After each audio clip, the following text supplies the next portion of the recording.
Now I will see my gift. I'm so interested.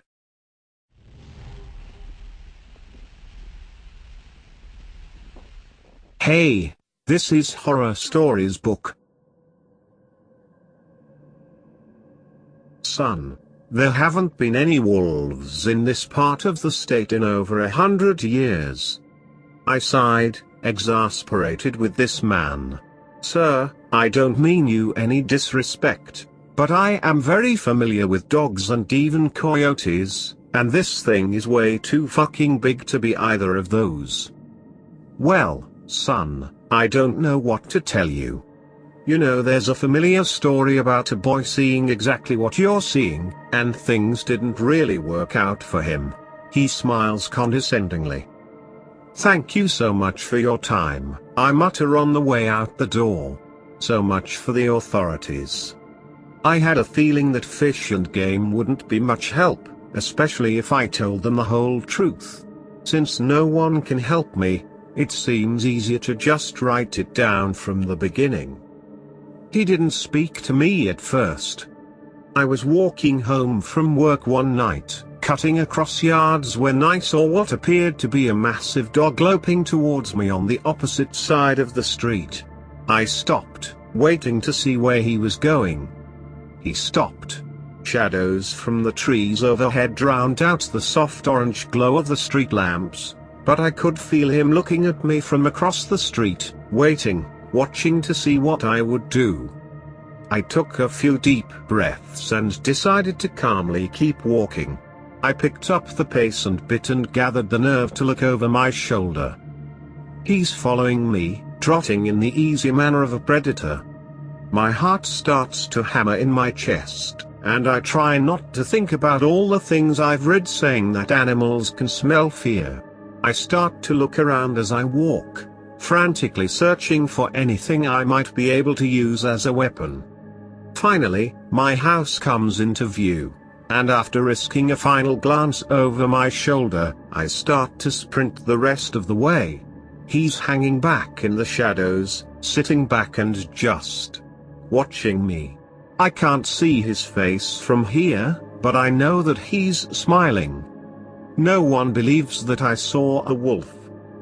My roommate thinks it was just a dog, but I started showing him photos on a search engine of what I saw. Now he thinks I'm fucking crazy, and I understand why, but I know what I saw. He's standing outside my window, speaking to me. I'm too scared to actually look out, but I know it's him. I can feel that it's him. His voice is like boulders rubbing together. His voice is like thunder. He's telling me horrible things. He's telling me things about myself that I have never told my closest friends. He says if I don't come to speak to him, he'll just keep coming back. I can't sleep. I know he's still there. I tried to get my roommate to look out the window for me, but he called me crazy and shut his door. Oh God, I opened the window. He was right there, staring into my room. His eyes, huge yellow-green orbs that seemed to shine light from them. I was so scared I couldn't breathe, I couldn't move. He keeps repeating the same phrase, over and over. I was what you are, you will be what I am. I can't sleep. I know he's still outside.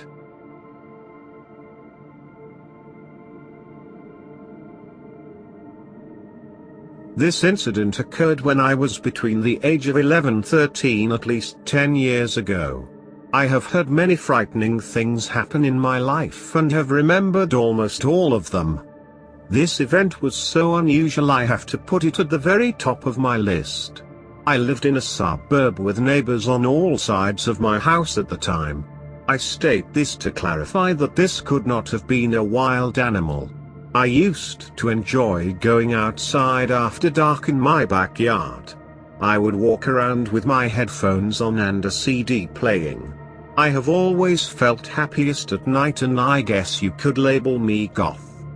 We had a basketball goal at the time, and at that point we rarely used it. I would hold on to the pole and walk around it in circles until I was dizzy. On this night it was cloudy and smelled like rain, so it was extra humid. Live in the south. I would say it was around 8 p.m. when I went out for my usual walk around the backyard. My stepfather did the landscaping in the backyard and it was lovely. We had a shed in the right-hand corner surrounded by rocks because my stepdad couldn't think of anything special to do with that area. When I went outside I went straight to the basketball goal close to the house, so if it rained I could run back inside.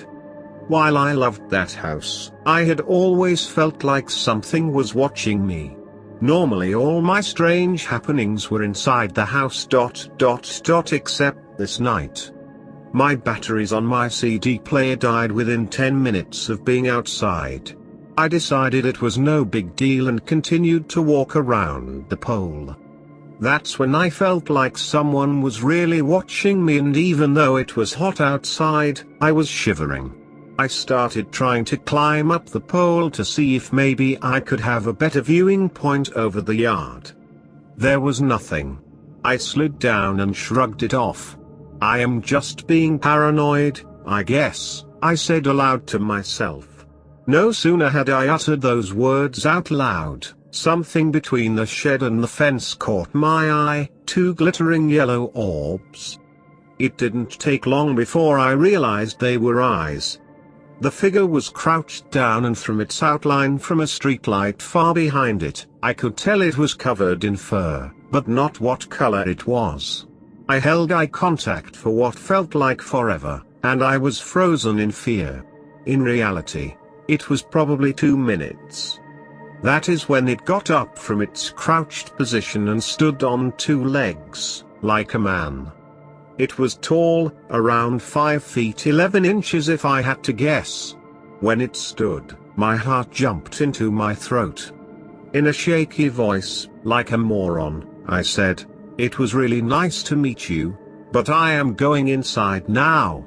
And I bolted for the door, never looking back. When I got inside I locked all the locks in the door and backed away. My younger brother was on the couch giving me funny looks.